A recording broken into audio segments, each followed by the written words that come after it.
तो अभी हम लोग स्टार्ट करेंगे कैश फ्लो स्टेटमेंट का ये सम। ठीक है, देखो कैश फ्लो स्टेटमेंट का ये जो सम है, जो क्वेश्चन है वो डिस्क्रिप्शन बॉक्स में दिया हुआ है, लिंक उसका प्रोवाइड किया हुआ है। ठीक है, जो सम्स अभी हम लोग स्टार्ट करेंगे उसका क्वेश्चन का लिंक डिस्क्रिप्शन बॉक्स में प्रोवाइड किया हुआ है। पहले हम लोग क्वेश्चन को समझते हैं। क्वेश्चन देखो, कैश फ्लो स्टेटमेंट में हम लोग को हमेशा क्वेश्चन में एक बैलेंस शीट दिया रहेगा, वो भी 2 साल का बैलेंस शीट दिया रहेगा। ठीक है, 2 साल का देखो बैलेंस शीट दिया हुआ है। बैलेंस शीट में सबसे पहले हम लोग चेक करेंगे कैश इन हैंड का ओपनिंग और कैश इन हैंड का क्लोजिंग कितना है। चेक करो, कैश इन हैंड का ओपनिंग दिखा रहा है क्वेश्चन में 3,40,000 और कैश इन हैंड का क्लोजिंग दिखा रहा है 10,42,000। तो पहले हम क्वेश्चन को समझते हैं। हम लोग देख पा रहे हैं कि opening cash and cash equivalent CCE, cash and cash equivalent में 3 चीज आता है, cash in hand, cash at bank and short term marketable securities. तो cash in hand, cash at bank CCE का पार्ट है। तो opening cash and cash equivalent कितना दिया हुआ है? 3,42,000।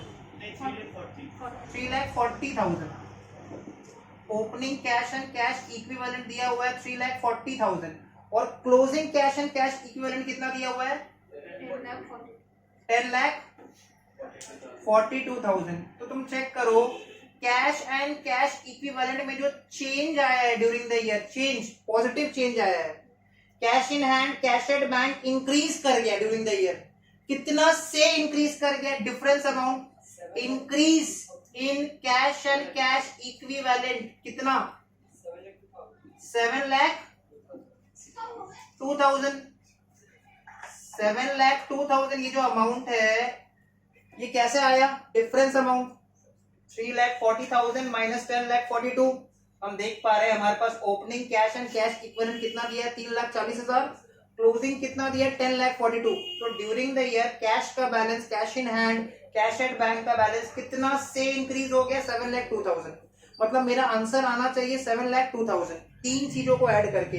वो 3 चीज क्या क्या है? 3 चीजों को ऐड करके मेरा आंसर आना चाहिए, ऐड या फिर लेस करके, सम अप करके मेरा आंसर आना चाहिए 7,02,000। पहला है cash flow from operating activities, दूसरा है cash flow from investing activities और तीसरा है cash flow from financing activities. 3 चीजों को ऐड प्लस करके, सम अप करके हमारा आंसर आना चाहिए 7,02,000। एक बार फिर से समझते हैं। हम लोग जब भी क्वेश्चन में चेक करेंगे, हम लोग सबसे पहले आंसर पता कर लेंगे कैश फ्लो स्टेटमेंट में कितना आने वाला है। तो हम चेक करेंगे opening cash in hand and at bank.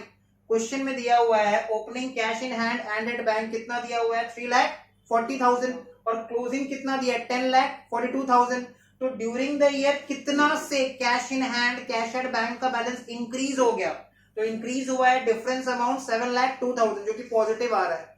इसका मतलब cash flow from operating activity, cash flow from investing activity and cash flow from financing activity, इन तीनों को ऐड करके, अगर नेगेटिव है तो लेस करके, ठीक है, तीनों को सेट ऑफ करके हमारा टोटल आना चाहिए 7,02,000। तो ये हमारा टारगेट है कि cash flow from operating activity, cash flow from investing activity, cash flow from financing activity का टोटल कितना होगा? 7,02,000। अगर ये टोटल मैच नहीं करेगा 7,02,000 से, इसका हमारा जो सम्स है वो रॉन्ग, हम लोग रॉन्ग प्रोसीजर में जा रहे हैं, तो हमारा सम्स मैच नहीं होगा। तो कैश फ्लो का सबसे अच्छा बात क्या है कि इसमें हम लोग को पहले ही आंसर पता चल जाएगा। जो भी cash in hand, cash at bank रहेगा उसका ओपनिंग और क्लोजिंग का डिफरेंस को चेक करेंगे। ठीक है, जो डिफरेंस होगा वही हमारा आंसर रहेगा। तो सबसे पहले हम लोग क्या करेंगे, 1.5 पेज लगेगा, अप्रोक्सीमेटली 1.5 पेज, 1.5 पेज, एक पेज पूरा, कॉपी का एक पेज पूरा, और नेक्स्ट पेज में भी बेटर होगा हाफ पेज से ज्यादा जगह छोड़ दो। ठीक है, पूरा एक पेज और नेक्स्ट पेज में भी हाफ पेज से ज्यादा जगह छोड़ दो। ठीक है, 1.5 पेज का लगभग सोल्यूशन रहेगा। सबसे पहले हम लोग स्टार्ट करेंगे वर्किंग नोट 1 के साथ। हम लोग देख पा रहे हैं आपको क्वेश्चन में एक बैलेंस शीट दिया हुआ है। बैलेंस शीट में लायबिलिटी साइड में बहुत सारा डेटा दिया हुआ है, इक्विटी शेयर कैपिटल दिया हुआ है, कंपनी का बैलेंस शीट है। बैलेंस शीट ऐसा नहीं बनता है, बट हम लोग पहला भी एग्जांपल कर रहे हैं। ठीक है, इसलिए हम लोग अभी जस्ट एक नॉर्मल तरीके से एक बैलेंस शीट हमने ड्रॉ कर लिया टी फॉर्मेट में। हमारा जब क्वेश्चन स्टार्ट होगा, जो हमारा बुक है उससे जब क्वेश्चन स्टार्ट होगा तो हम देख पाएंगे उसमें रिवाइज शेड्यूल 6 ही फॉलो किया गया है।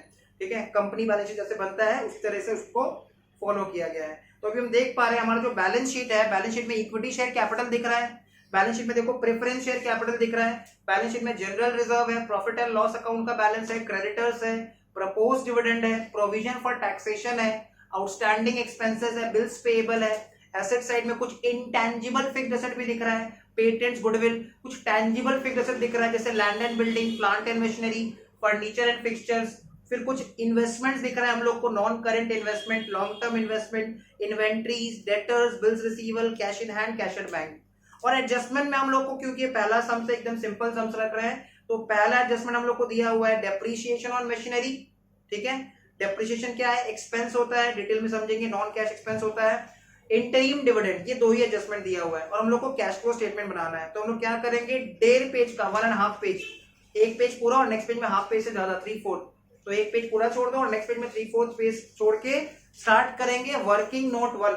ठीक है, सम्स कैसे स्टार्ट करेंगे, सबसे पहले बनाएंगे वर्किंग नोट 1। एग्जाम में वर्किंग नोट बहुत ज्यादा इंपॉर्टेंट है, तो सबसे पहला वर्किंग नोट बनाएंगे हम लोग provision for tax account.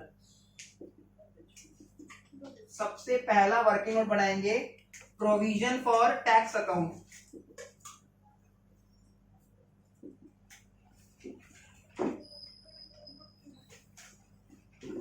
Provision for tax account, date, particulars, amount, date,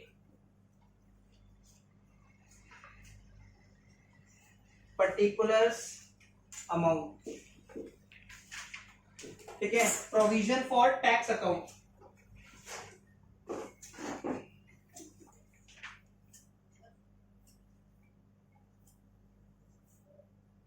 provision for tax company के लिए लाइबिलिटी है, टैक्स सरकार का पैसा है, गवर्नमेंट का पैसा है। ठीक है, तो प्रोविजन फॉर टैक्स क्या होता है, ये कहां मिलेगा हम लोग को, बैलेंस शीट में लाइबिलिटी साइड पे मिलेगा। तो हम लोग चेक कर पा रहे हैं बैलेंस शीट का लाइबिलिटी साइड में प्रोविजन फॉर टैक्स का ओपनिंग बैलेंस भी दिया है और क्लोजिंग बैलेंस भी दिया है। तो हम देख पा रहे हैं दो डेट दिया हुआ है, एक है 31 मार्च 2021, 31 मार्च 2021, और दूसरा डेट है 31 मार्च 2022। तो जो 31 मार्च 2021 है that is equivalent to 1 April 2021। 31 March of the year 2021 या फिर 1 अप्रैल ऑफ द ईयर 2021 दोनों सेम है। तो सबसे पहले हम लोग क्या करेंगे, ओपनिंग बैलेंसेस और क्लोजिंग बैलेंसेस को पुट कर देंगे। तो सबसे पहले हम लोग प्रोविजन फॉर टैक्स एक लाइबिलिटी है, लाइबिलिटी का क्रेडिट बैलेंस होता है। तो 2021 अप्रैल का 1 तारीख, 2021 अप्रैल का 1 तारीख by balance BD, provision for tax का जो बैलेंस है, ओपनिंग बैलेंस है, उसको पुट कर देंगे, उसको लिख देंगे बाई बैलेंस बीडी। तो प्रोविजन फॉर टैक्स का ओपनिंग बैलेंस कितना दिया हुआ है, चेक करो, 40,000। तो बाई बैलेंस बीडी लिख देंगे 40,000। प्रोविजन फॉर टैक्स का ओपनिंग बैलेंस दिया हुआ है 40,000 एंड तुरंत हम लोग क्लोजिंग बैलेंस भी लिख देंगे 2022 March 31, 2022 March 31 to balance CD, to balance CD. Sir April लेके नहीं दिसंबर लेके 31 मार्च 2021, 31 मार्च लिखवाए थे ना, मार्च लिखवाए। तो 2022 मार्च 31 टू बैलेंस सीडी कितना दिया हुआ है बैलेंस, हाँ 20,000। तो देखो प्रोविजन फॉर टैक्स कंपनी के लिए लाइबिलिटी है और हर लाइबिलिटी का क्रेडिट बैलेंस होता है, इसलिए ओपनिंग बैलेंस हमने लेजर में लिख दिया by balance BD 40,000 and to balance CD closing balance 20,000। अब अगर क्वेश्चन में देखो एडजस्टमेंट में टैक्स से रिलेटेड कुछ बात बोला है क्या, एडजस्टमेंट में क्या टैक्स से रिलेटेड कुछ बात बोला है, नहीं बोला है। तो जब भी ऐसा क्वेश्चन रहेगा, सिंपल क्वेश्चन रहेगा, हम लोग हमेशा ये अज्यूम करके सम बनाएंगे कि जो ओपनिंग प्रोविजन बना रखे हैं वो उसका टैक्स का पेमेंट हो चुका है। जब हम लोग टैक्स पे ऑफ कर देंगे ड्यूरिंग द ईयर, जब हम लोग टैक्स पे ऑफ कर देंगे तो क्या जर्नल एंट्री होगा, प्रोविजन फॉर टैक्स कंपनी के लिए लाइबिलिटी है, लाइबिलिटी का क्रेडिट बैलेंस, लाइबिलिटी जब पे ऑफ करेंगे तो लाइबिलिटी खत्म हो जाएगा, लाइबिलिटी डिक्रीज हो जाएगा, तो जर्नल में लाइबिलिटी डेबिट मतलब provision for tax account debit, और पेमेंट करने से बैंक का बैलेंस कम हो जाएगा, बैंक का बैलेंस डिक्रीज हो जाएगा तो बैंक क्रेडिट हो जाएगा। तो जर्नल एंट्री हो गया provision for tax account debit to bank. Provision for tax एक लाइबिलिटी है, लाइबिलिटी का क्रेडिट बैलेंस होता है। लाइबिलिटी जब हम लोग पे ऑफ कर देंगे तो लाइबिलिटी डेबिट हो जाता है, कंसर्न्ड लाइबिलिटी अकाउंट डेबिट हो गया, provision for tax account debit, और पेमेंट करने से बैंक का बैलेंस कम हो जा रहा है, इसलिए टू बैंक। तो जर्नल एंट्री क्या हो गया, provision for tax account debit to bank. जब भी क्वेश्चन में कुछ नहीं बोला रहेगा तो जो ओपनिंग प्रोविजन फॉर टैक्स है उसका पेमेंट कर देंगे, तो पेमेंट कर देते हैं 40,000। ठीक है, 40,000 हमने पे ऑफ कर दिया। ठीक है, प्रोविजन को हम लोग एक भाड़ की तरह समझ सकते हैं। भाड़ में 40,000 रुपया था, 40,000 हमने पे ऑफ कर दिया। अभी और कितना पैसा का दरकार है at the end of the year? 20,000। तो प्रोविजन फॉर टैक्स के लिए हम लोग प्रॉफिट्स कहां से खींचेंगे, कहां से ट्रांसफर करेंगे? पीएल से। तो अभी रिक्वायर्ड प्रॉफिट कितना और प्रोविजन बनाना है? 40 था, 40 पे ऑफ कर दिए। साल के एंड में रिक्वायर्ड प्रोविजन 20,000 है, तो 20,000 हम लोग पीएल से ट्रांसफर ले लेंगे। पीएल से प्रॉफिट्स को ट्रांसफर लेंगे और प्रोविजन का बैलेंस को बढ़ा देंगे। पीएल से प्रॉफिट्स को ट्रांसफर लेना है और प्रोविजन का बैलेंस को बढ़ा देना है। प्रोविजन का क्रेडिट बैलेंस, प्रोविजन बढ़ेगा तो जर्नल में provision credit, PL account debit. तो जर्नल एंट्री क्या हो गया? PL account debit to provision for tax. तो प्रोविजन फॉर टैक्स में पोस्टिंग आ जाएगा by PL. Provision for tax का लेजर में पोस्टिंग आ जाएगा बाय पीएल अकाउंट। नीचे डैश देके ट्रांसफर,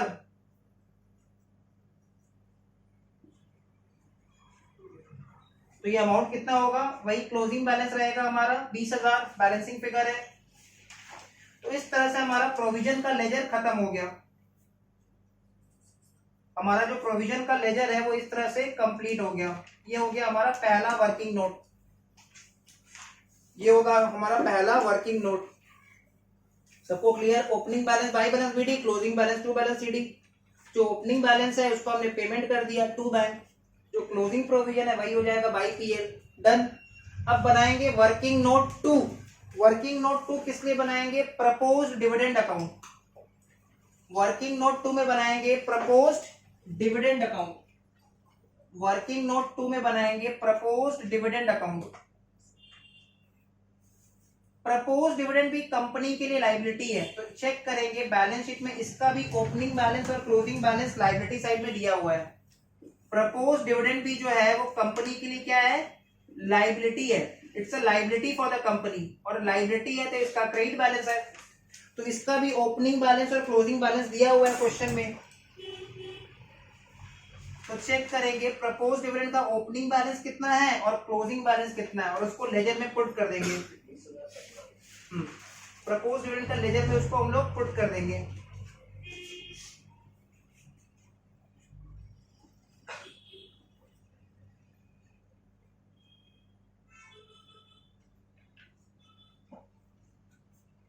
तो सबसे पहले ओपनिंग बैलेंस बैठाएंगे 2021 अप्रैल का 1 तारीख।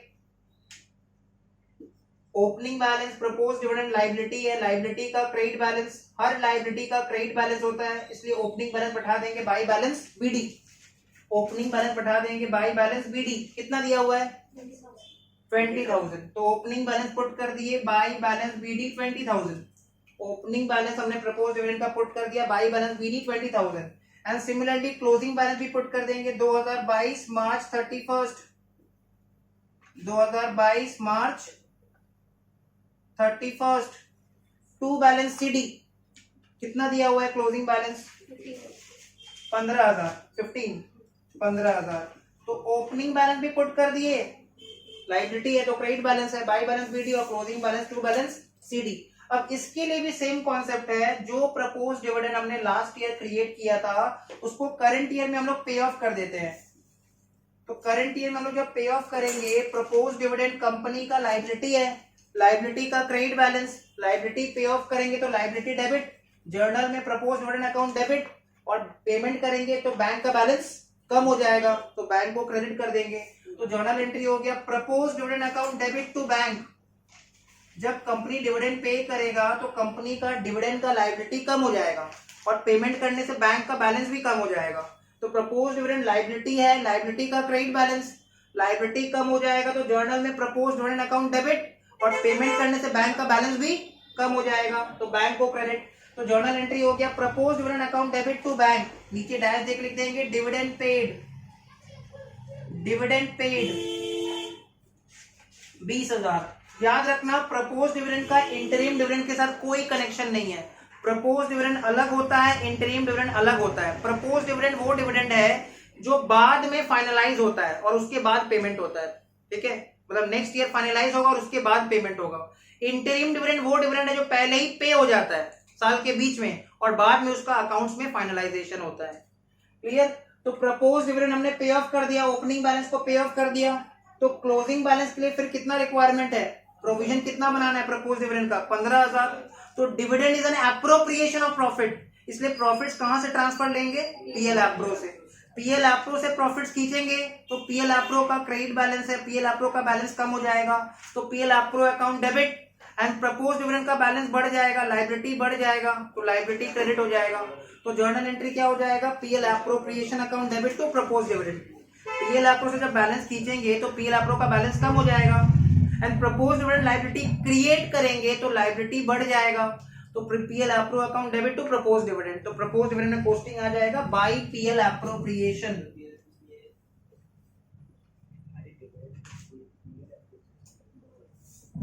Bye PL appropriation. Dividend pay करना कंपनी के लिए ऑप्शनल है, इसलिए वो एप्रोप्रिएशन से एडजस्ट होता है। बाय पीएल एप्रोप्रिएशन, नीचे डैश देके ट्रांसफर बैलेंसिंग फिगर 15,000। तो इस तरह से देखो पहला 2 वर्किंग नोट हम लोगों ने कंप्लीट कर लिया, पहला 2 वर्किंग नोट कंप्लीट हो गया है, ठीक है। तो टोटल कम्स टू 35,000। तो हम लोगों ने वर्किंग नोट 1 बनाया provision for tax account, working note 2 बनाया प्रपोज्ड डिविडेंड अकाउंट। क्लियर। तो एग्जाम में हमेशा याद रखना, क्वेश्चन में अदर इंफॉर्मेशन चाहे दिया रहे चाहे ना दिया, हमको working note in detail show करना है। तो working note 1 provision for tax, working note 2 proposed dividend account. अब बनाएंगे वर्किंग नोट 3। वर्किंग नोट 3 बनाएंगे कंप्यूटेशन ऑफ, वर्किंग नोट 3 बनाएंगे computation of net profit before tax. Working note 3 बनाएंगे computation of net profit before tax, computation of net profit before tax, computation of net profit before tax.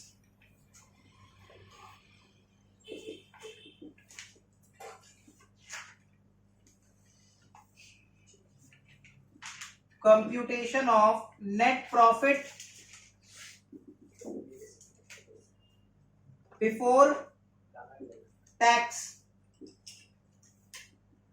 Particulars और 2 amount का column, particulars और 2 amount का column. Computation of net profit before tax, particulars और 2 amount का column. हमारे previous class में हमने सीख रखा है कि कैसे इसको कैलकुलेट करना है। तो स्टार्ट करते हैं सबसे पहले closing balance, closing balance of profit and loss account.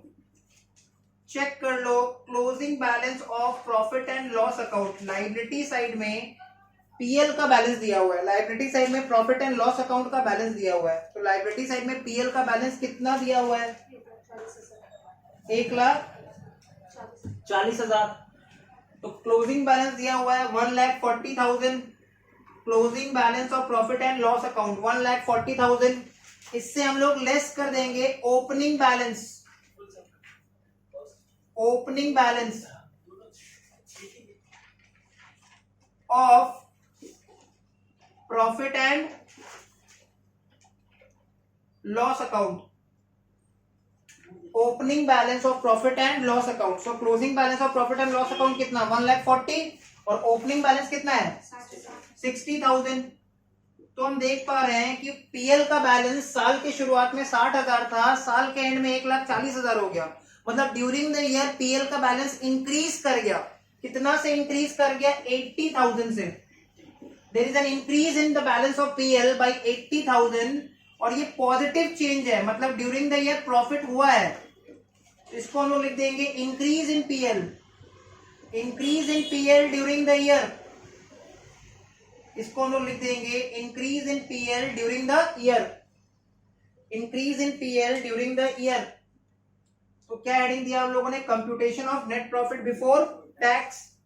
सबसे पहले इसमें हमने ले लिया closing balance of PL, closing balance of PL, closing balance of PL से हमने opening balance of PL less किया तो आ गया increase in PL during the year. इसमें हम लिखेंगे ऐड, ऐड सब फॉर्मेट दिया हुआ है, फॉर्मेट बेस्ड टॉपिक है। Add transfer to general reserve, add transfer to general reserve. तो चेक करो जनरल रिजर्व का ओपनिंग बैलेंस कितना है और क्लोजिंग बैलेंस कितना हो गया। जनरल रिजर्व का ओपनिंग बैलेंस कितना था? 50,000 और क्लोजिंग कितना हो गया? 90,000। तो ड्यूरिंग द ईयर चेंज कितना हुआ? Positive change 40,000। मतलब जनरल रिजर्व में कितना ट्रांसफर हुआ था ड्यूरिंग द ईयर? 40,000। 50,000 से 90,000 हो गया, मतलब during the year general reserve में 40,000 का ट्रांसफर हुआ था। इसके अलावा और क्या ऐड करते हैं? Propose dividend. प्रपोज डिविडेंड, तो हम लोगों ने प्रपोज डिविडेंड का लेजर बनाया था वर्किंग नोट 2 में। वर्किंग नोट 2 में हमने प्रपोज डिविडेंड का लेजर बनाया था। उस लेजर में चेक करो, बाय पीएल एप्रोप्रिएशन के नाम पे कितना आया था?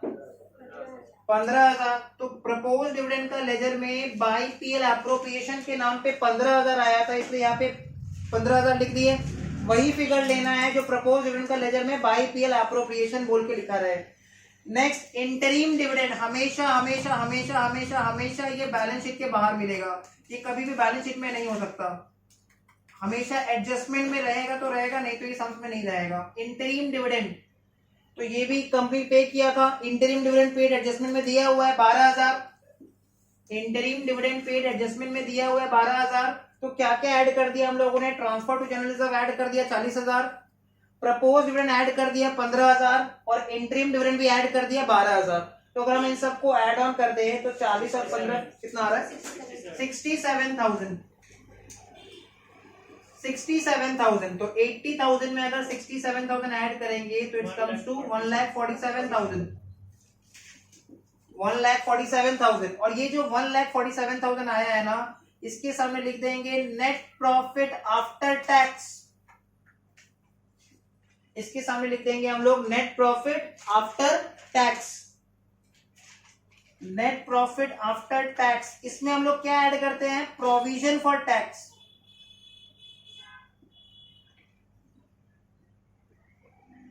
प्रोविजन फॉर टैक्स, तो देखो हम लोगों ने प्रोविजन फॉर टैक्स का भी लेजर बनाया था।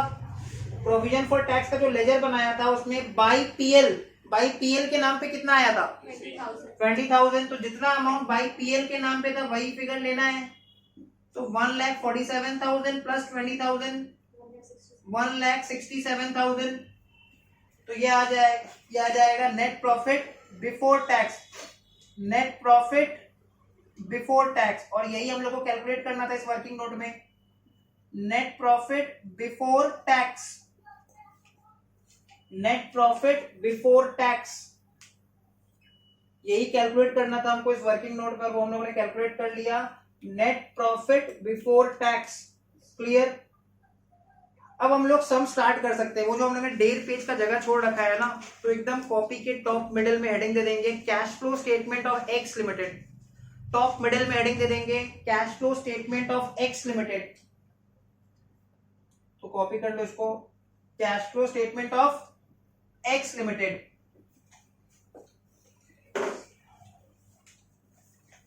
Cash flow statement of x limited.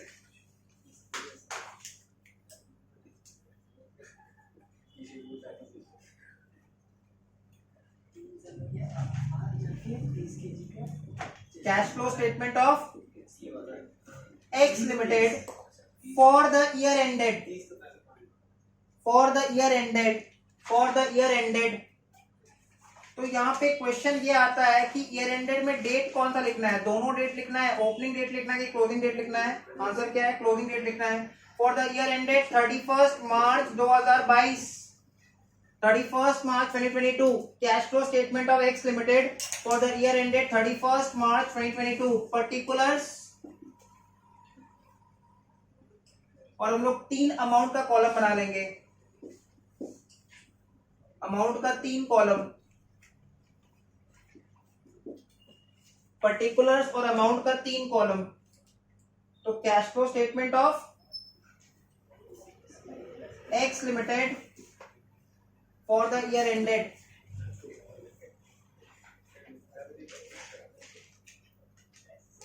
Cash flow statement of x limited for the year ended, particulars और अमाउंट का 3 कॉलम।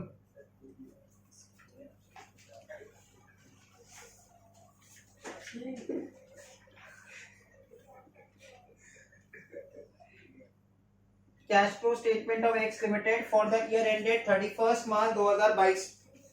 तो सबसे पहले हम लोग बनाएंगे, हम लोग को स्टार्ट करना है cash flow from operating activities. तो हम लोग हेडिंग दे देंगे cash flow from operating activities.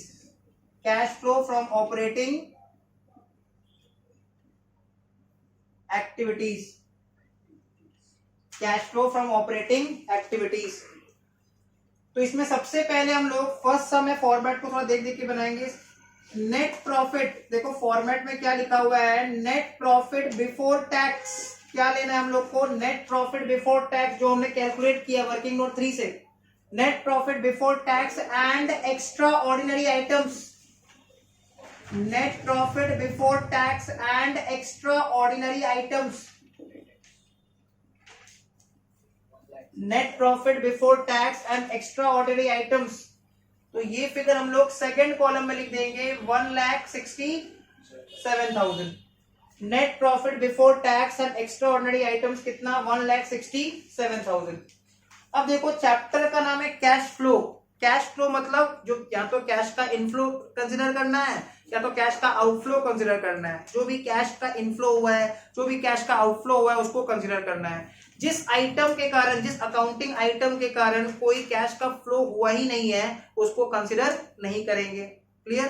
पहले हम लोग को ऑपरेटिंग वर्ड का मतलब समझना है। Anything which is operating in nature is connected with daily activity. Operating in nature क्या होता है, जो डेली एक्टिविटी से रिलेटेड है। जैसे देखो सैलरी पे करना ऑपरेटिंग एक्सपेंस है, as well as cash expense है। सैलरी का हम लोग जो पेमेंट करते हैं ना, तो सैलरी पे करना पड़ता है, कैश एक्सपेंस है। सैलरी पे करना ऑपरेटिंग इन नेचर है। अगर हम सैलरी पे नहीं करेंगे तो स्टाफ काम नहीं करेगा। क्लियर। स्टाफ से काम नहीं करवा पाएंगे तो बिजनेस का ऑपरेशन इफेक्ट कर जाएगा, तो वो ऑपरेटिंग एक्सपेंस है। Rent is an operating expense as well as cash expense. Rent का पेमेंट करना ऑपरेशन से रिलेटेड है, बिजनेस का ऑपरेशन से रिलेटेड है। जब तक हम रेंट पे करते रहेंगे बिजनेस का ऑपरेशन चालू रहेगा। तो रेंट पे नहीं करेंगे बिजनेस का ऑपरेशन बंद हो जाएगा। तो रेंट कैश एक्सपेंस भी है as well as operating expense भी है। तो सैलरी कैश एक्सपेंस है as well as operating expense है, क्योंकि कैश में पेमेंट करना पड़ता है। रेंट भी कैश एक्सपेंस है क्योंकि उसका कैश में पेमेंट करना पड़ता है। तो जिस भी एक्सपेंस का हमको पेमेंट करना पड़ता है वो कैश एक्सपेंस है। Similarly electric charges, electric charges का भी हमको पेमेंट करना पड़ता है, वो कैश एक्सपेंस है as well as operating expense है। तो ऑपरेटिंग एक्सपेंस थोड़ा बहुत समझ में आ रहा है। जैसे बताओ ऑफिस एक्सपेंसेस, जैसे मान लो स्टेशनरी परचेज करना, ये सब क्या है, ये सब भी ऑपरेटिंग एक्सपेंस है। परचेज ऑफ स्टेशनरी, ऑफिस का जो जितना भी खर्चा है वो सब ऑपरेटिंग इन नेचर है। तो रेंट का पेमेंट करना, इलेक्ट्रिक चार्जेस हो गया, स्टाफ का सैलरी पे करना, ये सब ऑपरेटिंग एक्सपेंस है। कैश एक्सपेंस भी है। तो these are all cash expense as well as operating expense. वैसे ही सोचो interest on loan, interest on loan का नेचर क्या है, क्या वो कैश एक्सपेंस है, क्या उसका पेमेंट करना पड़ता है? हाँ, उसका पेमेंट करना पड़ता है। हमने बैंक से लोन ले रखा है तो हम उस पर इंटरेस्ट ऑन लोन पे करते हैं। इंटरेस्ट ऑन लोन हमारा कैश एक्सपेंस है, but interest on loan operating expense नहीं है। अगर हम लोग बैंक का इंटरेस्ट पे नहीं कर रहे हैं तो इससे कहीं भी बिजनेस को ऑपरेशन को इफेक्ट नहीं पड़ेगा। इंटरेस्ट ऑन लोन पे नहीं करेंगे तो हो सकता है उस पर पेनल्टी लगेगा, इंटरेस्ट पे और इंटरेस्ट चार्ज किया जाएगा, बट वो कहीं भी बिजनेस का ऑपरेशन से कनेक्टेड नहीं है। तो interest on loan cash expense है, बट वो ऑपरेटिंग इन नेचर है कि non operating? Non operating expense. Depreciation, depreciation business का ऑपरेशन से रिलेटेड है। ये मशीन चले या फिर ना चले उसका तो डेप्रीशिएशन होगा ही। तो जो मशीन का डेप्रीशिएशन है वो बिजनेस का ऑपरेशन से रिलेटेड है। क्लियर। जब मशीन नहीं चलेगा तो भी डेप्रीशिएशन होगा, जब चलेगा तो उसका रेट ऑफ डेप्रिसिएशन थोड़ा बढ़ जाएगा, डेप्रिसिएशन थोड़ा जल्दी होगा, बट डेप्रिसिएशन तो होते रहेगा। बट डेप्रिसिएशन एक्सपेंस के कारण कोई भी कैश का फ्लो नहीं होता है, ना ही कैश का इनफ्लो होता है और ना ही कैश का आउटफ्लो होता है। डेप्रिसिएशन एक नॉन कैश एक्सपेंस है, मतलब उसको, उस नॉन कैश आइटम को हमको एलिमिनेट करना है, कंसिडर नहीं करना है। अब आते हैं हम लोग कि हम लोग देख पा रहे हैं फॉर्मेट में लिखा है add non cash and non operating item. देखो फॉर्मेट में क्या लिखा है, फर्स्ट सम में हम लोग फॉर्मेट देख के करेंगे add non cash and non operating item. तो जैसे फॉर्मेट लिखा है पहले इसको ऐसे लिख देते हैं फिर समझते हैं। Add non cash and non operating items, मतलब जो नॉन कैश आइटम है या फिर जो नॉन ऑपरेटिंग आइटम्स है उन सबको ऐड बैक कर देना है। क्वेश्चन अराइजेस क्यों ऐड बैक कर देना है, क्यों ऐड करेंगे?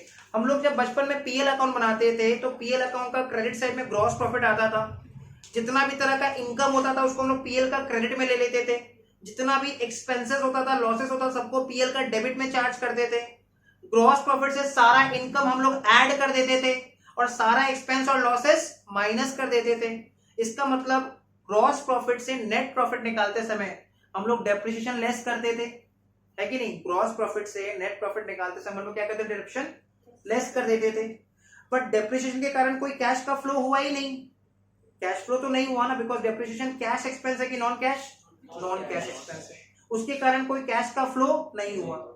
But while calculating net profit, gross profit से नेट प्रॉफिट निकालते समय हमने डेप्रिसिएशन को क्या किया था? लेस किया था, पर उसके कारण कोई कैश का फ्लो हुआ ही नहीं, तो एक नॉन कैश आइटम है। हमने उसको कंसिडर किया था लेस करके, ग्रॉस प्रॉफिट से डेप्रिसिएशन माइनस किया था, तब जाके नेट प्रॉफिट आया था, और वो एक नॉन कैश आइटम है। तो उस नॉन कैश आइटम को हम लोग कंसिडर नहीं करेंगे, एलिमिनेट कर देंगे, रिमूव कर देंगे, हटा देंगे। तो हटाने के लिए, एलिमिनेट करने के लिए उसको हम लोग क्या कर दे रहे हैं? ऐड बैक कर दे रहे हैं, प्रॉफिट्स में उसको ऐड बैक कर दे रहे हैं। रीजन, डेप्रिसिएशन एक नॉन कैश आइटम है, इसके कारण कोई कैश का फ्लो नहीं होता है। तो देखो क्वेश्चन में एडजस्टमेंट में डेप्रिसिएशन दिया हुआ है, depreciation on plant and machinery, depreciation on plant and machinery, तो वो हम लोग ऐड बैक कर देंगे। कितना दिया हुआ है? कितना दिया हुआ है? 20,000। Depreciation on plant and machinery 20,000। तो क्यों ऐड किया depreciation? Because depreciation first reason, it's a non cash expense. इस डेप्रिसिएशन के कारण कोई भी कैश का आउटफ्लो या फिर इनफ्लो नहीं हुआ है। And while calculating net profit, net profit निकालते समय हमने ग्रॉस प्रॉफिट से डेप्रिसिएशन क्या किया था? लेस किया था, माइनस किया था। तो उस डेप्रिसिएशन को कंसिडर नहीं करना है, बिकॉज ये नॉन कैश आइटम है, इसलिए उसको एलिमिनेट करने के लिए, रिमूव करने के लिए हमने उसको ऐड बैक कर दिया। उसको हम लोग डेप्रिसिएशन एक्सपेंस कंसिडर नहीं करेंगे, ठीक है? नॉन कैश आइटम को हमने ऐड बैक कर दिया। अब देखो एक और कॉन्सेप्ट हमको समझना है कि जो डेप्रिसिएशन है ना, ये टैंजिबल फिक्स्ड एसेट पे होता है। जब भी टैंजिबल फिक्स्ड एसेट का वैल्यू गिरता है उसको हम लोग क्या बोलते हैं? Depreciation. Depreciation means gradual decline in the value of fixed tangible asset. तो जब इंटैंजिबल फिक्स्ड एसेट का वैल्यू गिरता है उसको हम लोग क्या बोलते हैं? अमोर्टाइजेशन। जब इंटैंजिबल फिक्स्ड एसेट का वैल्यू गिरता है उसको हम लोग क्या बोलते हैं? अमोर्टाइजेशन। तो डेप्रिसिएशन टर्म हम लोग कब यूज करते हैं? जब टैंजिबल फिक्स्ड एसेट का वैल्यू गिरता है। जैसे मान लो building, furniture, motor car, computer, ये सब क्या है? टैंजिबल फिक्स्ड एसेट, जिसका फिजिकल एग्जिस्टेंस है। जब इन सब का वैल्यू डिक्रीज होता है उसको हम लोग बोलते हैं, टर्म बोलते हैं डेप्रिसिएशन। लेकिन जब इंटैंजिबल जैसे गुडविल, पेटेंट्स, ट्रेडमार्क, कॉपीराइट, जब इंटैंजिबल फिक्स्ड एसेट का वैल्यू गिरता है उसको हम लोग क्या बोलते हैं? अमोर्टाइजेशन। तो जैसे देखो डेप्रिसिएशन एक नॉन कैश एक्सपेंस है, वैसे ही अमोर्टाइजेशन भी एक नॉन कैश एक्सपेंस है। जैसे डेप्रिसिएशन एक नॉन कैश एक्सपेंस है, वैसे ही अमोर्टाइजेशन भी क्या है? नॉन कैश एक्सपेंस है। डेप्रिसिएशन नॉन कैश है तो अमोर्टाइजेशन भी नॉन कैश एक्सपेंस है। डेप्रिसिएशन को हम लोग पीएल का डेबिट में चार्ज करते हैं, तो अमोर्टाइजेशन भी कहां आता है? पीएल का डेबिट में ही आता है। अमोर्टाइजेशन भी एक्सपेंस है, डेप्रिसिएशन भी एक्सपेंस है। अमोर्टाइजेशन भी नॉन कैश एक्सपेंस है, डेप्रिसिएशन भी नॉन कैश एक्सपेंस है। तो जब दोनों का ट्रीटमेंट सेम हो रहा है तो यहाँ पे भी ट्रीटमेंट सेम होगा। व्हाइल कैलकुलेटिंग नेट प्रॉफिट, हम लोग ग्रॉस प्रॉफिट से जितना भी अमोर्टाइजेशन होता है उसको क्या कर देते हैं? लेस कर देते हैं। While calculating net profit, gross profit से जितना भी अमोर्टाइजेशन होता है उसको भी हम लोग क्या कर देते हैं? लेस कर देते हैं। और amortisation of intangible fixed asset के कारण कोई कैश का फ्लो नहीं होता है।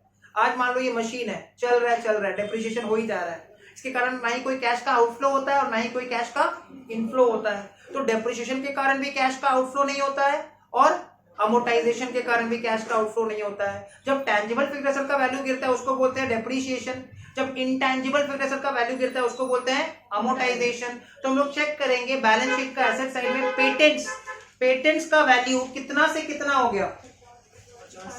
50,000 से 60,000 हो गया। पेटेंट्स इंक्रीज हो गया, इट मींस हमने during the year patents add किया है, खरीदा है।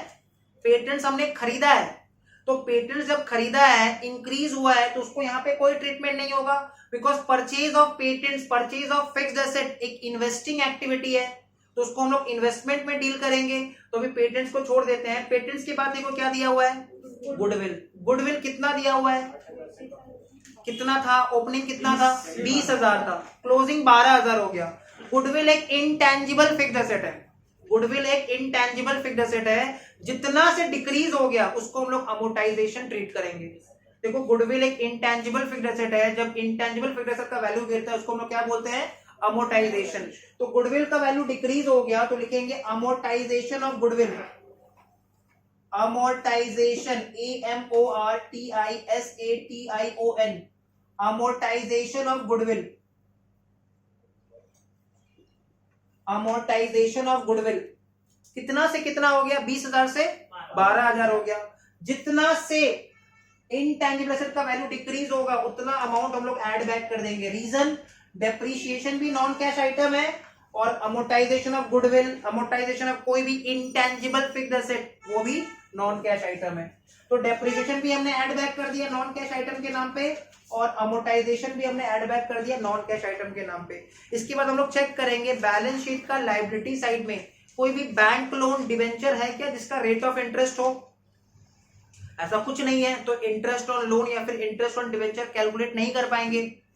नाउ क्वेश्चन आता है कि इंटरेस्ट ऑन लोन क्यों ऐड होता है, इंटरेस्ट ऑन लोन का नेचर क्या है, क्या वो कैश एक्सपेंस है कि नॉन कैश, कैश एक्सपेंस है, उसका पेमेंट करना ही पड़ता है, बट वो ऑपरेटिंग इन नेचर नहीं है, वो नॉन ऑपरेटिंग आइटम है, इसलिए इंटरेस्ट ऑन लोन या फिर इंटरेस्ट ऑन डिवेंचर ऐड कर देते हैं। नेक्स्ट देखो फॉर्मेट में लिखा हुआ है fictitious assets written off, fictitious assets written off, जैसे मान लो PL debit balance, PL debit balance क्या होता है, एक फिक्टिशियस एसेट है। सपोज पीएल डेबिट बैलेंस का ओपनिंग या फिर प्रीलिमिनरी एक्सपेंस, ये भी एक फिक्टिशियस एसेट है। सपोज प्रीलिमिनरी एक्सपेंसेस का ओपनिंग था 10,000 और क्लोजिंग हो गया 7,000, 7,000, ओपनिंग था 10,000, क्लोजिंग हो गया 7,000, तो कितना से वैल्यू डिक्रीज हो गया, 3,000, तो ये 3,000 हमने पीएल में डेबिट कर दिया है। फिक्टिशियस एसेट्स क्या होता है, these R losses. Preliminary expense का ओपनिंग बैलेंस कितना था 10,000, क्लोजिंग कितना हो गया 7,000, तो कितना से राइट ऑफ हो गया 3,000। राइट ऑफ होने का मतलब उसका होता है उसको धीरे धीरे हम लोग पीएल में दिखाते रहते हैं, उस लॉस को हम लोग over the time period PL में थोड़ा थोड़ा करके राइट ऑफ करते हैं, दिखाते रहते हैं। क्लियर, तो जितना से हम लोग फिक्टिशियस एसेट्स पीएल में दिखाएंगे राइट ऑफ करेंगे उतना एड बैक हो जाएगा। इस सब में कोई फिक्टिशियस एसेट्स नहीं है। इसके बाद और क्या आता है, premium on redemption of preference shares and debentures, premium on redemption of preference shares and debentures.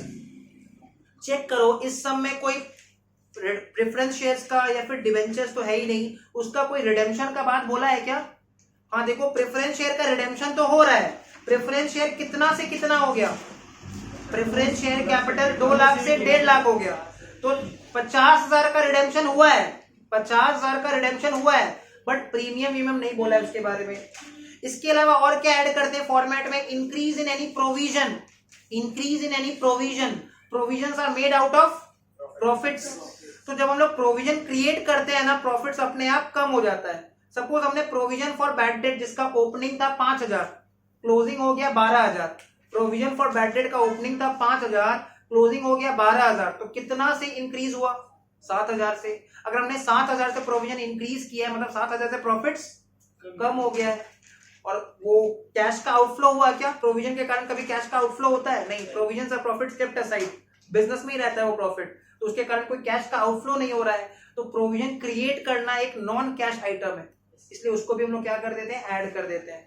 इसके अलावा अगर कोई फिक्स्ड एसेट हमने सेल किया है, कोई भी फिक्स्ड एसेट बेचा है और फिक्स्ड एसेट बेच के लॉस हो रहा है, तो याद रखना फिक्स्ड एसेट पे जो लॉस होता है ना वो नॉन ऑपरेटिंग इन नेचर होता है।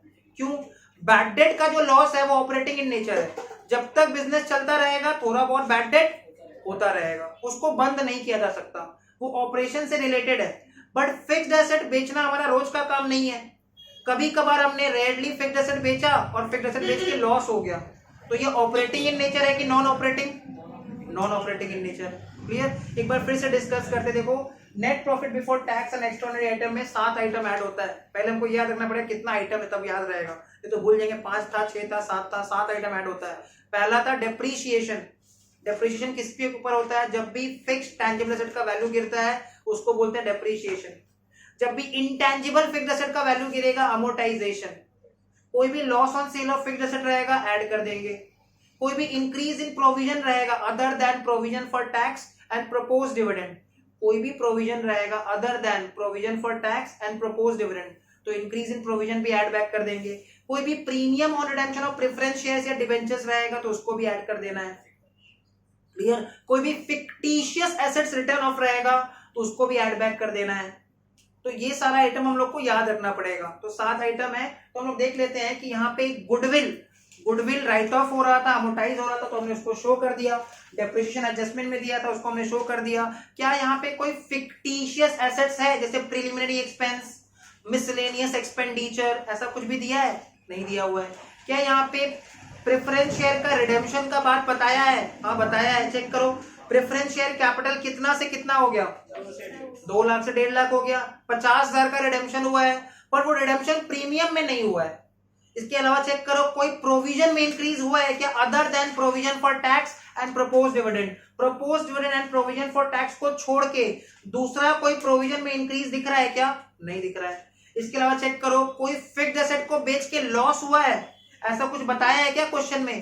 फिक्स्ड एसेट का लॉस हमेशा बैलेंस शीट के बाहर दिखेगा। फिक्स्ड एसेट को बेच के कुछ लॉस हुआ है, ऐसा कुछ बताया है क्वेश्चन में? नहीं बताया है। क्लियर। इसके अलावा और क्या क्या चीज चेक करेंगे? कोई fictitious asset return of premium on redemption of preference shares and debentures, तो ऐसा कुछ भी और नहीं दिख रहा है। कोई इंटरेस्ट ऑन लोन या फिर इंटरेस्ट ऑन डिबेंचर्स दिख रहा है क्या? बैलेंस शीट का लायबिलिटी साइड में कोई बैंक लोन जिसका रेट ऑफ इंटरेस्ट हो, डिबेंचर जिसका रेट ऑफ इंटरेस्ट हो, ऐसा दिया हुआ है? नहीं दिया हुआ है। तो ये पहला सम्स है, बेसिक सम्स है। तो सिर्फ यही 2 आइटम है। तो इन दोनों आइटम को हम लोग क्या करेंगे? ऐड करके सेकेंड कॉलम में निकाल देंगे। तो 20,000 और 8,000 ऐड किया तो 28,000, ठीक है। तो 1,67,000 प्लस 28 कितना? 1,95,000। 1,95,000 इसके सामने हमको कुछ नहीं लिखना है, ठीक है। 1,95,000 इससे हम लोग लेस कर देंगे नॉन ऑपरेटिंग इनकम। हमेशा याद रखना नॉन ऑपरेटिंग इनकम जो है ना बैलेंस शीट के बाहर मिलेगा। नॉन ऑपरेटिंग इनकम हम लोग को हमेशा बैलेंस शीट के बाहर में मिलेगा। अगर बैलेंस शीट के बाहर में नहीं है मतलब वो सब में नहीं है। जैसे हम लोग देख लेते हैं क्या क्या हो सकता है non operating income. Interest received, dividend received, rent received, ये सब नॉन ऑपरेटिंग इनकम है। Profit on sale of fixed asset, ये सब नॉन ऑपरेटिंग इनकम है। तो बैलेंस शीट के बाहर में ऐसा कुछ दिख रहा है क्या? 2 ही आइटम दिख रहा है कि डेप्रिसिएशन जो कि एक्सपेंस है और इंटरिम डिविडेंड कंपनी पे कर रहा है तो वो इनकम नहीं है। क्लियर। तो नॉन ऑपरेटिंग इनकम इस सम्स में नहीं है तो नील लिख देंगे। तो 1,95,000 माइनस नील, तो फिगर आ रहा है वही सेम फिगर आ रहा है 1,95,000। इस 1,95,000 के सामने लिख देंगे ऑपरेटिंग प्रॉफिट। इस 1,95,000 के सामने लिख देंगे operating profit before working capital changes. Working capital changes,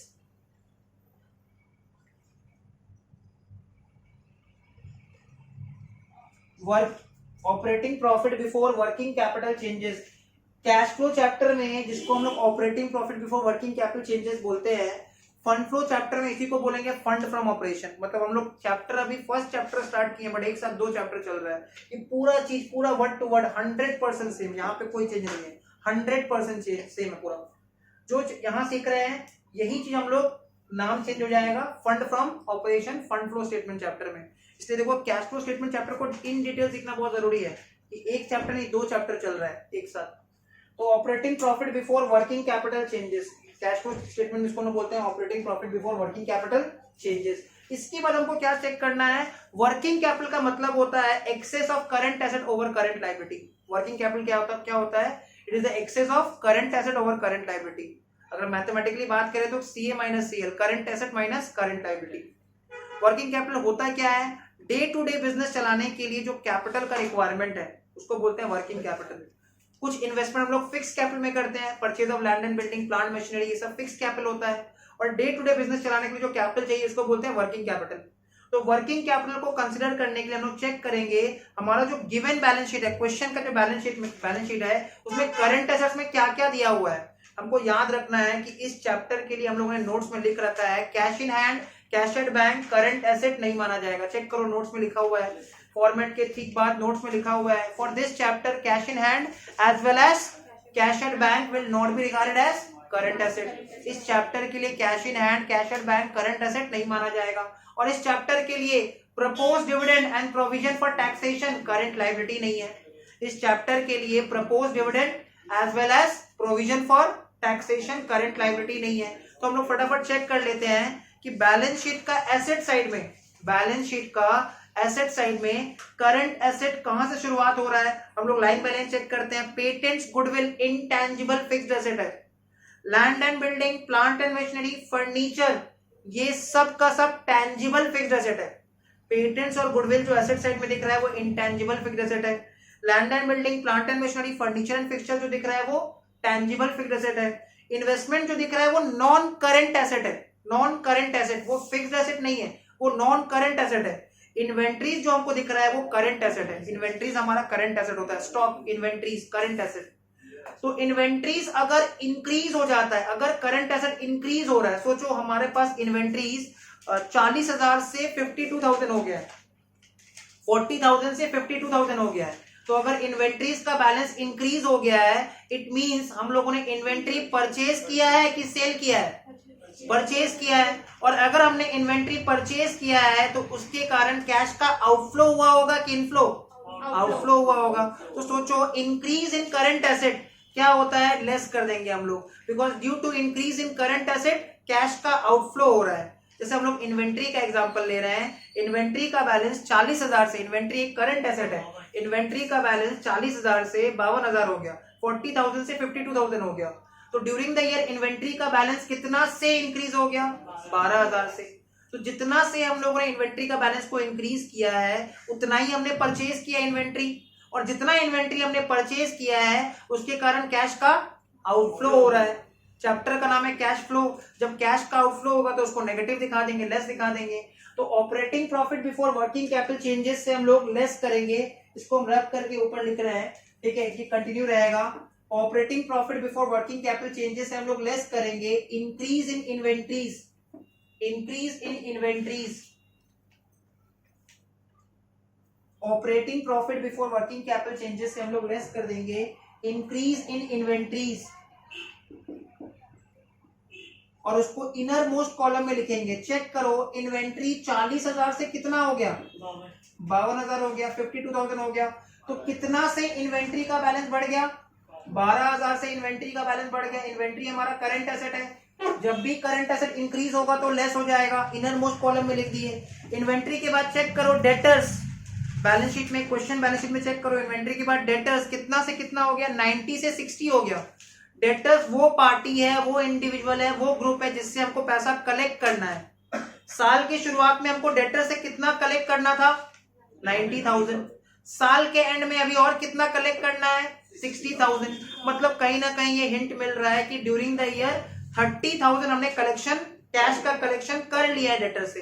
क्योंकि हमने डेटर से कैश का कलेक्शन कर लिया है तो कैश का इनफ्लो हो रहा है कि आउटफ्लो, इनफ्लो। कैश का इनफ्लो मतलब कैश का बैलेंस बढ़ जाएगा। तो ये ऐड का आइटम बनना चाहिए कि लेस का आइटम, कैश का इनफ्लो हो रहा है ना, तो ये ऐड होगा, इसको बाद में डील करेंगे, इसको छोड़ के रखते हैं। बिल्स रिसीवेबल चेक करो, ये भी हमारा करंट एसेट है, 15,000 से 9,000 हो गया, डिक्रीज हो गया, करंट एसेट डिक्रीज हो गया। 15,000 का बीआर था हमारे पास, बिल्स रिसीवेबल था साल की शुरुआत में, अभी सिर्फ 9,000 का बिल्स रिसीवेबल है। मतलब हमने बिल्स रिसीवेबल को कैश में कन्वर्ट करवा लिया, उसको डिस्काउंटिंग करवा लिया। तो डिक्रीज इन करंट एसेट के कारण कैश का इनफ्लो होता है, डिक्रीज इन करंट एसेट के कारण कैश का इनफ्लो होता है। क्लियर? तो इसको भी अभी हम लोग कंसिडर नहीं कर रहे हैं। Cash in hand, cash at bank, क्या इस चैप्टर के लिए हमारा करंट एसेट है? इसको कंसिडर करना ही नहीं है। आ जाओ लायबिलिटी साइड में। लायबिलिटी साइड में equity share capital, preference share capital, reserve and surplus में जनरल रिजर्व एंड पीएल का balance, equity share capital, preference share capital, general reserve, PL का बैलेंस, ये सब शेयर होल्डर्स फंड का part है। ये सब करंट लायबिलिटी है ही नहीं, शेयर होल्डर्स फंड का पार्ट है। Equity share capital, preference share capital, general reserve, PL का बैलेंस, ये सब शेयर होल्डर्स फंड का पार्ट है। उसके बाद चेक करो लायबिलिटी साइड में हम देख पा रहे हैं कि प्रॉफिट एंड लॉस अकाउंट के बाद propose dividend and provision for taxation दिया हुआ है। हमारा नोट्स में लिखा है कि इस चैप्टर के लिए propose dividend as well as provision for taxation current liability नहीं है। ये सब छोटा छोटा बात है, हम लोग को याद रखना पड़ेगा। इस चैप्टर के लिए propose dividend as well as provision for taxation current liability नहीं है, ठीक है। उसके बाद हम देख पा रहे हैं क्रेडिटर्स, क्रेडिटर्स 40,000 से कितना हो गया, 30,000 हो गया, डिक्रीज हो गया। हमारा लायबिलिटी डिक्रीज हो गया, मतलब हमने पेमेंट कर दिया तभी तो लायबिलिटी डिक्रीज हुआ है। हमने लाइबिलिटी पेमेंट कर दिया, लाइबिलिटी खत्म हो गया, 10,000 से लाइबिलिटी डिक्रीज हो गया, तो लाइबिलिटी हमने पे ऑफ कर दिया। क्लियर? तो कैश का आउटफ्लो हो रहा है कि इनफ्लो हो रहा है? आउटफ्लो हो रहा है। तो डिक्रीज इन क्रेडिटर्स को हम लोग लेस कर देंगे। डिक्रीज इन क्रेडिटर्स को हम लोग क्या कर देंगे? लेस कर देंगे। लिख देंगे less decrease in creditors, less decrease in creditors. कितना से डिक्रीज हो रहा है चेक करो? 10,000 से। डिक्रीज इन क्रेडिटर्स हम लोग लेस कर देंगे। डिक्रीज इन क्रेडिटर्स चेक करो। क्रेडिटर्स के बाद कौन सा लाइबिलिटी दिया हुआ है? Bills payable. ये लाइबिलिटी देखो इंक्रीज हो जा रहा है ना? इंक्रीज हो जा रहा है। लाइबिलिटी अगर इंक्रीज हो रहा है मतलब जो कैश का आउटफ्लो होना चाहिए था वो नहीं हुआ। जो कैश का आउटफ्लो होना चाहिए था बट नहीं हुआ, it is as good as cash का इनफ्लो। तुम चेक करो बिल्स पेएबल का ओपनिंग बैलेंस कितना है? 12,000, 10,000 एंड क्लोजिंग कितना है? 12,000, 12,000। मतलब ड्यूरिंग द ईयर हमारा लाइबिलिटी इंक्रीज हो गया। मतलब ड्यूरिंग द ईयर हमने किसी से उधार में कुछ सामान खरीदा होगा। ड्यूरिंग द ईयर हमने उधार में कुछ सामान खरीदा होगा 2,000 का। अगर हम किसी से उधार में सामान खरीद रहे हैं ना, इट इज एज गुड हम किसी से कैश ले रहे हैं। अगर हम किसी से उधार में सामान खरीद रहे हैं मतलब वो कैश लेने के ही बराबर है। एज इफ हम उससे कैश का एक असिस्टेंस ले रहे हैं, फाइनेंशियल बेनिफिट ले रहे हैं। क्लियर? तो जब लाइबिलिटी इंक्रीज हो गया इसका मतलब ये it is as good as cash का इनफ्लो। तो इसको हम लोग अभी कंसीडर नहीं करेंगे, ये ऐड का आइटम है। नेक्स्ट क्या दिया उसके बाद? Outstanding expense. ये भी हमारा करंट लाइबिलिटी है। और देखो outstanding expense current liability decrease हो गया। कितना से डिक्रीज हो गया? 2,000 से। 5,000 से 3,000 हो गया। लाइबिलिटी डिक्रीज हो गया मतलब हमने लाइबिलिटी पे कर दिया। लाइबिलिटी पे कर दिया तो कैश का बैलेंस आउटफ्लो हुआ है, कम हो गया कैश का बैलेंस। इसलिए इसको भी क्या कर देंगे? लेस कर देंगे। तो लिख देंगे लेस में डिक्रीज इन आउटस्टैंडिंग एक्सपेंसेस।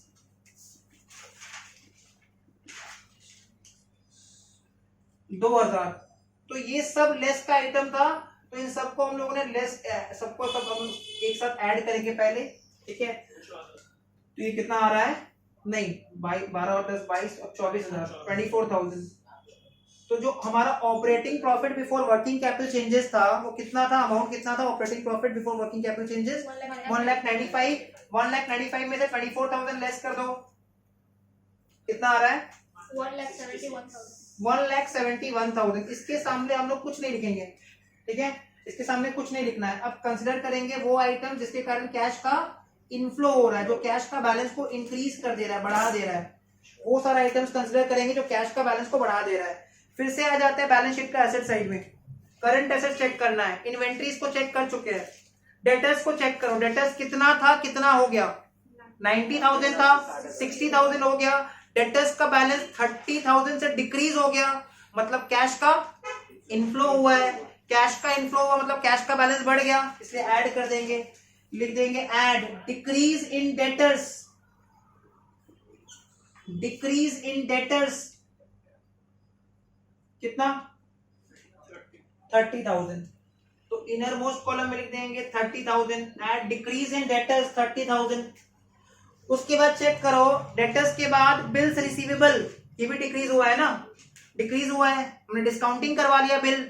साल की शुरुआत में जो बिल्स रिसीवेबल एसेट था वो कितना था? 15,000। और साल के एंड में कितना है? 9,000। तो डिक्रीज हो गया। जब भी करंट एसेट डिक्रीज हो रहा है मतलब कैश का इनफ्लो हो रहा है, तो लिख देंगे add decrease in bills receivable. Add decrease in bills receivable 6,000। Add decrease in bills receivable 6,000। Clear? Add decrease in bills receivable कितना? 6,000।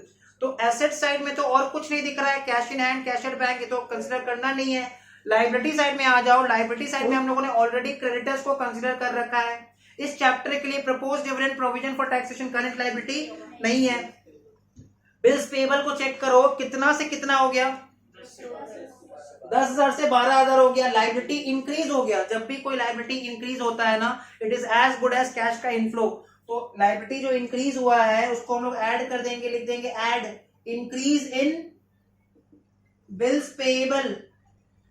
Add increase in bills payable कितना? 2,000। Add increase in bills payable 2,000।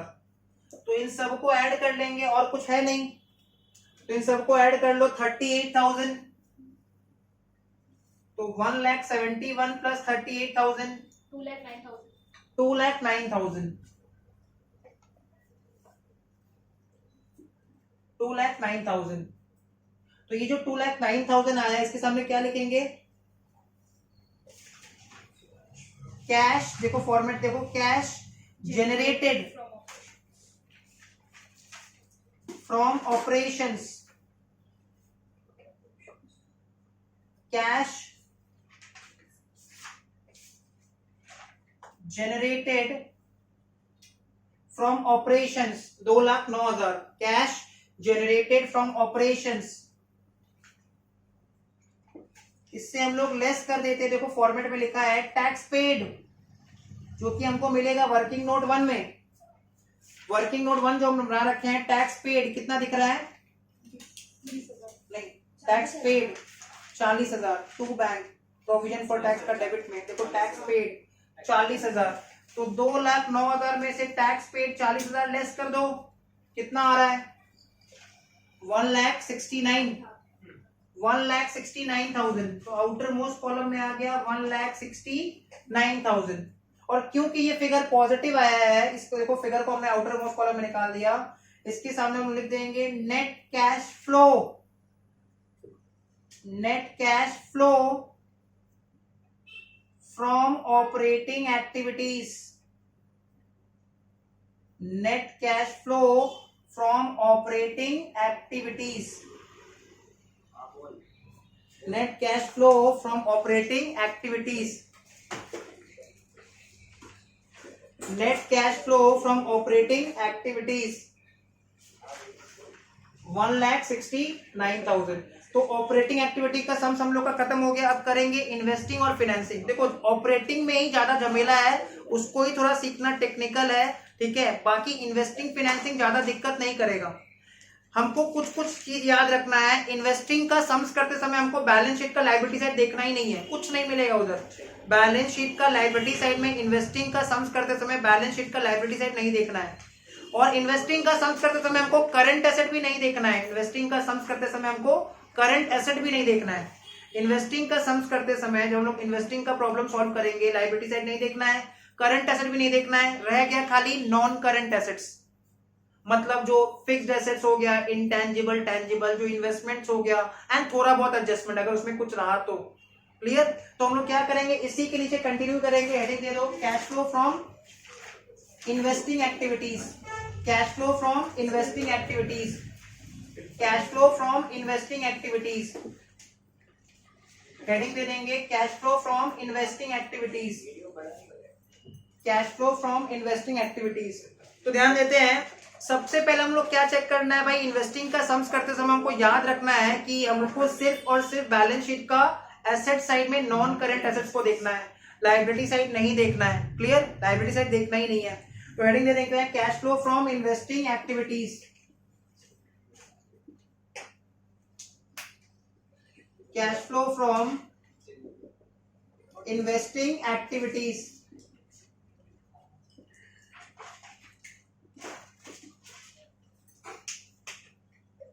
Cash flow from investing activities. Clear? तो सबसे पहले start करते, देखो क्या लिखा हुआ है, पेटेंट्स। सबसे पहले दिया हुआ है पेटेंट्स। पेटेंट्स कितना से कितना हो गया? 50,000 से 60,000 हो गया। देखो अगर पेटेंट 60,000 से 50,000 हो जाता ना, तो उसको हम लोग अमोर्टाइजेशन ट्रीट कर लेते। क्लियर? उसको हम लोग अमोर्टाइज ट्रीट कर लेते। बट पेटेंट्स 50 से 60 हो गया है, तो हम उसको परचेज ट्रीट करेंगे, एज इफ हमने during the year patents purchase किया है। पेटेंट्स हमारा इंटेंजिबल फिक्स्ड एसेट है। अगर हमने पेटेंट्स परचेज किया है, तो पेटेंट्स परचेज करने के कारण हमको सामने वाला को कैश का पेमेंट करना पड़ा होगा। तो दिव्यांश बताओ, परचेज ऑफ पेटेंट्स के कारण कैश का आउटफ्लो होता है कि इनफ्लो होता है? आउटफ्लो होता है। परचेज करेंगे पेटेंट्स तो कैश का आउटफ्लो होगा।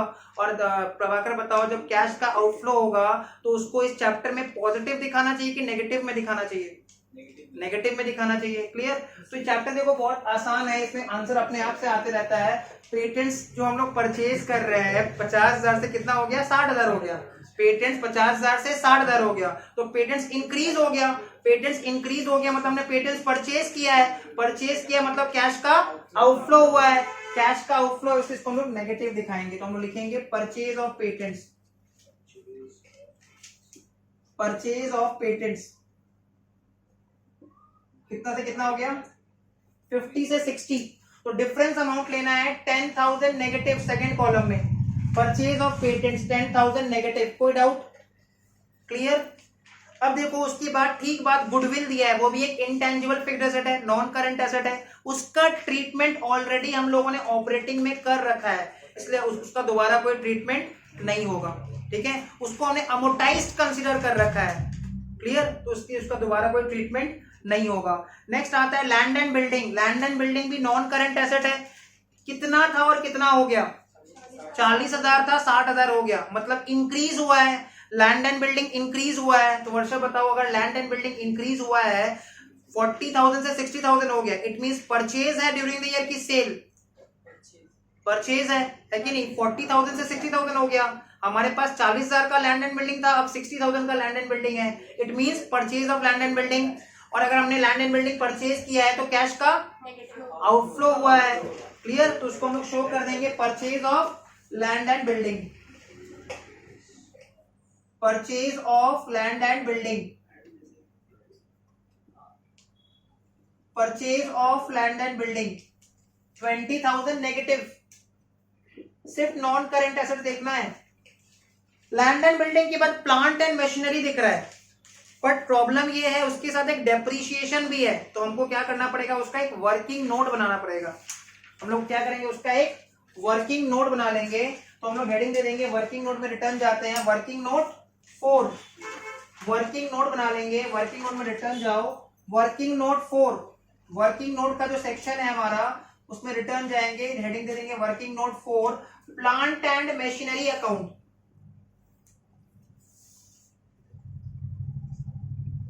Plant and machinery account. Now plant and machinery हमारा एसेट है, और सारा एसेट्स का दिव्यांश बताओ कौन सा बैलेंस होता है, सारा एसेट्स का डेबिट बैलेंस, क्लियर, तो सबसे पहले हम लोग हेडिंग दे देते हैं plant and machinery account, date particulars amount, date particulars amount,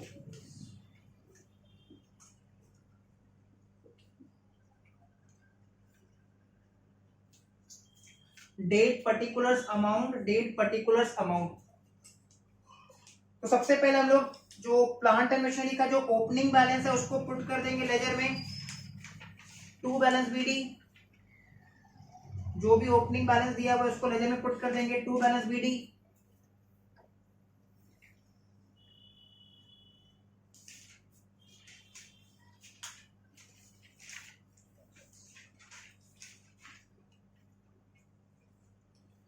तो प्लांट एंड मशीनरी अकाउंट का जो ओपनिंग बैलेंस दिया हुआ है 2021 अप्रैल का 1 तारीख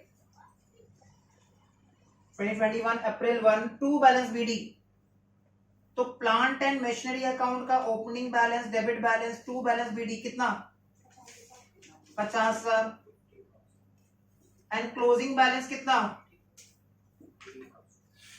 2022 March 31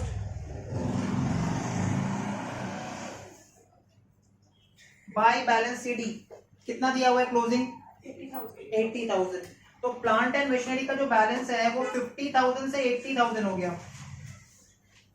but during the year depreciation भी हुआ है, एडजस्टमेंट में दिया हुआ है, चेक करो depreciation on plant and machinery कितना बताया है 20,000। अब डेप्रीशिएशन हमारा एक्सपेंस है, एक्सपेंस को रिकॉर्ड करने के लिए एक्सपेंस को हम डेबिट कर देते हैं, तो जर्नल एंट्री सोचो depreciation account debit, and due to depreciation machine का वैल्यू कम हो जा रहा है, तो जर्नल में asset account machinery account credit, तो जर्नल एंट्री क्या हो गया depreciation account debit to plant and machinery, journal entry हो गया depreciation account debit to plant and machinery, तो प्लांट एंड मशीनरी का लेजर में लिख देंगे 2022 March 31 by depreciation,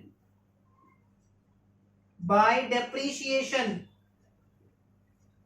by depreciation कितना 20,000। अब प्लांट एंड मशीनरी से रिलेटेड और कोई इंफॉर्मेशन नहीं दिया हुआ है, तो यहां से हम लोग क्या करेंगे, बैलेंसिंग फिगर निकालेंगे। क्रेडिट साइड हैवी है तो क्रेडिट साइड को ऐड कर लेंगे 1 लाख, और डेबिट साइड में से 50,000 माइनस कर देंगे ओपनिंग बैलेंस। क्रेडिट साइड में 1 लाख लिख दिए टोटल में, डेबिट में भी टोटल 1 लाख लिख दिए, 50,000 ओपनिंग बैलेंस माइनस हो जाएगा।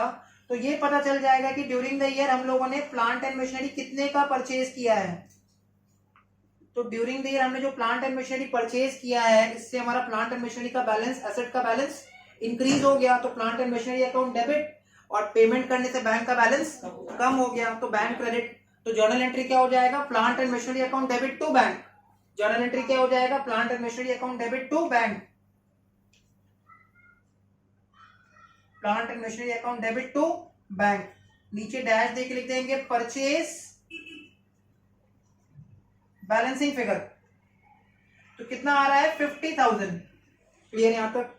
प्लांट एंड मशीनरी का ओपनिंग बैलेंस लिख दिए, क्लोजिंग बैलेंस लिख दिए, डेप्रिसिएशन बैठा दिए, तो ये आ गया बैलेंसिंग फिगर। ये जो purchase of plant and machinery आया, इसको हम लोग मेन सम में लेके जाएंगे।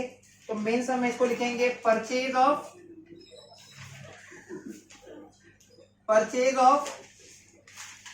Plant and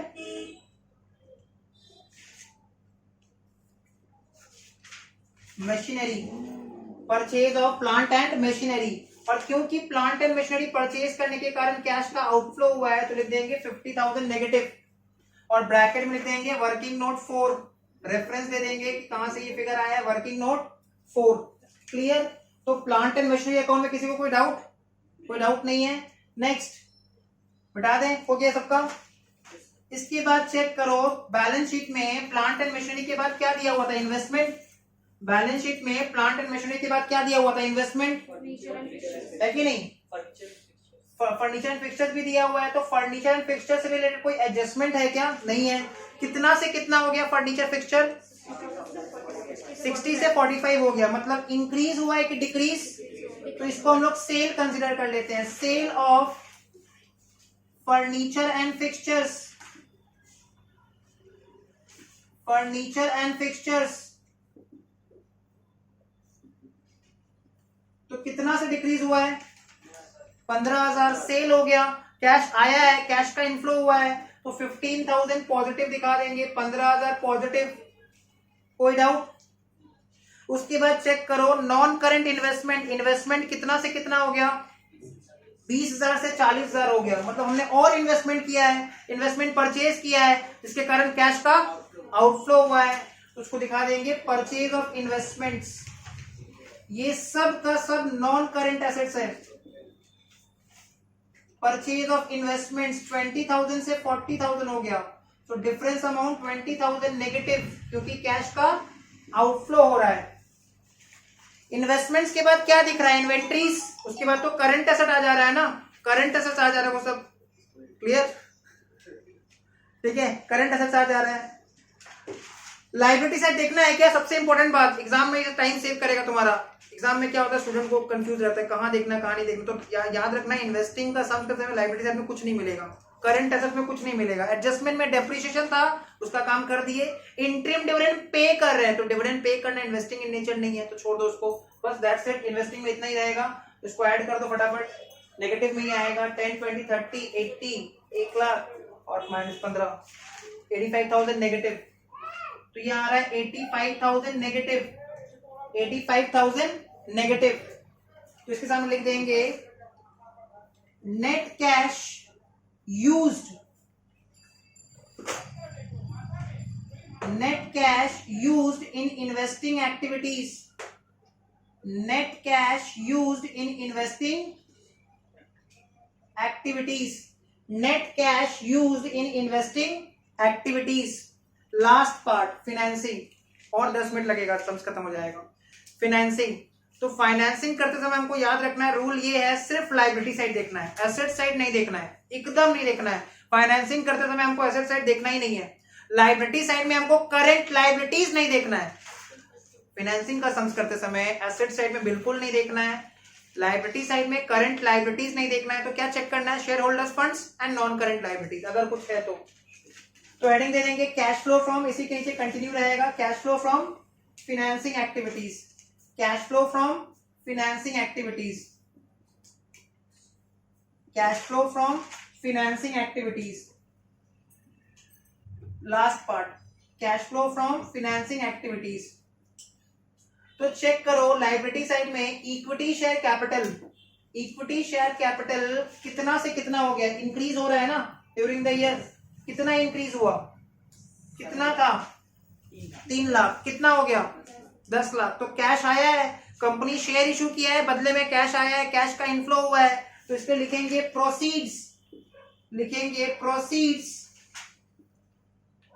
from issue of, proceeds from issue of equity shares. Company ने शेयर इशू किया है और कंपनी के पास पैसा आया है। क्या कोई प्रीमियम आया है? अगर होता तो बैलेंस शीट में सिक्योरिटीज प्रीमियम दिखता। क्या बैलेंस शीट में कोई सिक्योरिटीज प्रीमियम है? नहीं है। इसका मतलब शेयर इशू पार में हुआ था। तो proceeds from issue of equity shares कितना रुपया आया, 7 लाख। पैसा आया है, कैश का इनफ्लो तो पॉजिटिव दिखाएंगे। प्रेफरेंस शेयर कैपिटल चेक करो, प्रेफरेंस शेयर कैपिटल कितना से कितना हो गया, 2 लाख से 1.5 लाख हो गया, डिक्रीज हो गया, कैपिटल डिक्रीज हो गया, उसका रिडेम्पशन हुआ है, रिडेम्पशन हुआ है तो कैश का आउटफ्लो हुआ है। तो redemption of preference share capital, redemption of preference share capital 50,000 negative.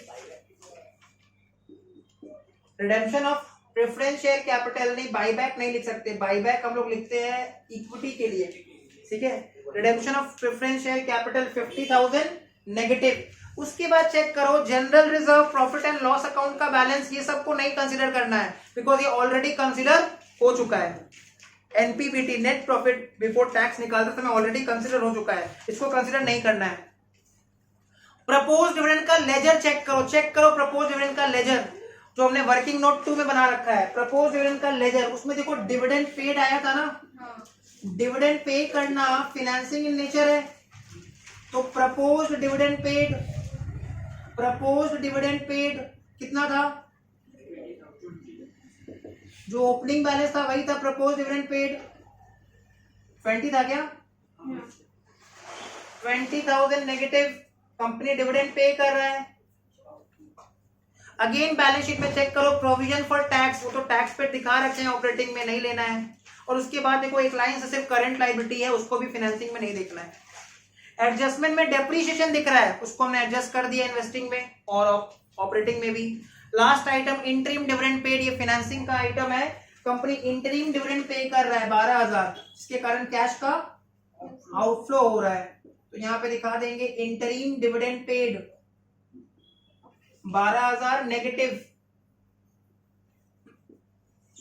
तो चेक कर लो कितना आ रहा है।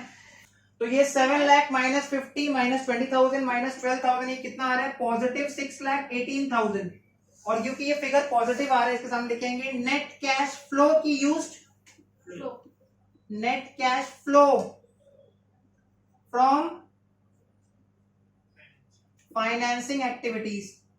अब क्या है ना, लास्ट की तरफ में सम से एकदम एंड की तरफ में है outer most column, final column जो एकदम outer most column third column है, उसका सम टोटल करो। जो फिगर्स पॉजिटिव में है उसको ऐड करो, जो फिगर्स नेगेटिव में है उसको लेस कर दो। देखो कितना आ रहा है। आउटर मोस्ट कॉलम में 3 फिगर्स दिख रहा होगा, एक होगा cash flow from operating activity, एक होगा cash flow from investing activity, एक होगा cash flow from financing activity. उन तीनों को ऐड लेस करके देखो, एडजस्ट करके देखो कितना आ रहा है, 7,02,000। तो यही आंसर लाना था ना हम लोग को। तो आ गया अपना आंसर 7,02,000। हमारा टारगेटेड आंसर तो यही था, सम्स के शुरुआत में टारगेटेड आंसर यही था 7,02,000। इसके सामने लिख देंगे नेट इंक्रीज, तीनों को एडलेस करके आ रहा है 7,02,000। इसके सामने लिख देंगे net increase in cash and cash equivalents. बस लास्ट का और 2 मिनट सम्स क्लियर है। Net increase in cash and cash equivalents, इसमें लिख देंगे add opening balance, of cash and cash equivalents. Cash and cash equivalents का मतलब होता है cash in hand, cash at bank. तो चेक करो cash in hand and cash at bank मतलब opening balance of cash and cash equivalents. Question में opening balance of cash in hand and cash at bank कितना दिया हुआ था? 3,40,000। तो 3,40,000 इसमें हम लोग ऐड कर देंगे और ऐड करते ही हमारा क्लोजिंग बैलेंस मैच हो जाना चाहिए। चेक करो ऐड करने पे क्लोजिंग बैलेंस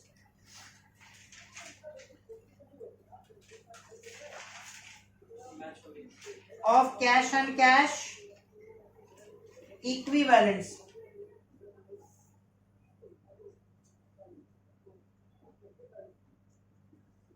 कितना आ रहा है? 10,42,000। तो ये कंप्लीट सम है कैश फ्लो के ऊपर। कोई भी एग्जाम के पहले whether it is class 12 whether it is semester 6 कोई भी एग्जामिनेशन हो, ये कैश फ्लो का इन डिटेल डेप्थ है। ठीक है, इसको एक बार जरूर रिवीजन कर लेना। Thank you.